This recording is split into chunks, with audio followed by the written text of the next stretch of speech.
ஸ்வேதா முத்தழகு கிட்ட கேக்குறாங்க, என்ன மாடர்ன் ட்ரெஸ் போட போறீங்களா? முத்தழகு சொல்றாங்க, மாமா வாங்கிட்டு வந்தாக. அக்கா, நீங்க ரொம்ப லக்கி. கேக்குற எனக்கே பொறாமையா இருக்கே. அக்கா, மாமா உங்களுக்கு ஏலகிரிக்கு தானே வாங்கிட்டு வந்திருக்காங்க.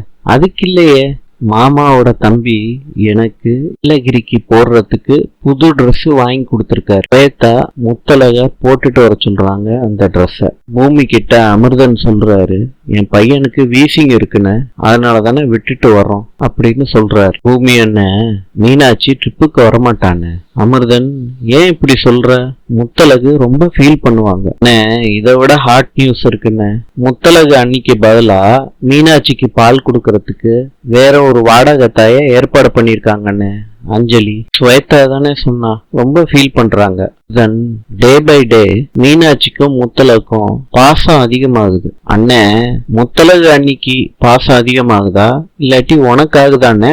அமிர்தன், மீனாட்சி மேல எனக்கு வெறுப்பும் இல்ல கோபமும் இல்ல. டிஎன்ஏ முடியும் மீனாட்சிய முத்தழகு கிட்ட இருந்து பிரிச்சு வைக்க முடியாது. இனிமேட்டு முத்தழகுக்கு துணையாதான் நான் இருப்பேன்.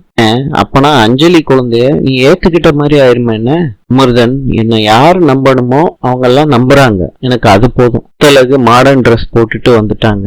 ஸ்வேதா சூப்பரா இருக்குன்னு சொல்றாங்க. ஸ்வேதா மாடர்ன் ட்ரெஸ் போட்டு எப்படி நடக்கிறன்னு முத்தழகுக்கு சொல்லி கொடுக்குறாங்க. ஸ்வேதா கிட்ட முத்தழகு சொல்றாங்க, ஏலகிரியில மீனாட்சிக்கும் இப்படிப்பட்ட கவுனை போட்டு பார்க்கணும்னு ஆசை வருது. ஸ்வேதா சொல்றாங்க, மீனாட்சி வர்றது டவுட்டுக்கா. அக்கா, அஞ்சலி உங்களுக்கு பதிலா வேற ஒரு வாடகை அம்மாவை ஏற்பாடு பண்ணி குழந்தைக்கு பால் கொடுக்க வைக்க போறாங்கக்கா. கவலைப்படாதீங்கக்கா, மீனாட்சி நல்லா இருப்பா. அஞ்சலி குழந்தை இல்லக்கா.